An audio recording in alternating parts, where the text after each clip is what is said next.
Like many other terms, unit testing is a phrase that gets thrown around with software development. Many developers consider it a vital part of the software development process.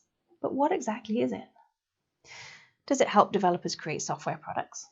Is there anything that unit testing can't do? Unit testing is a way for development teams to test the smallest working parts of a product individually.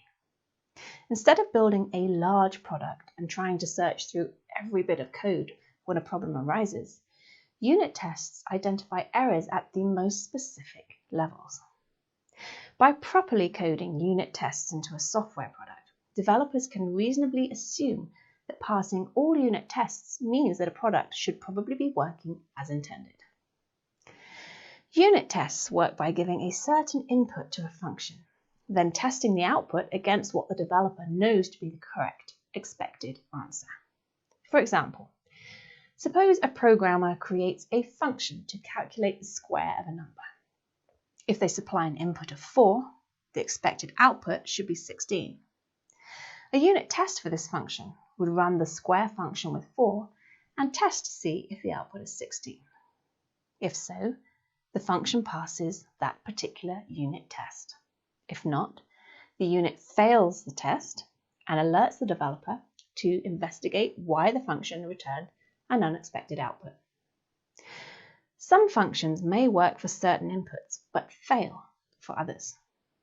Because of this, unit tests often test multiple paths and inputs to cover many different cases.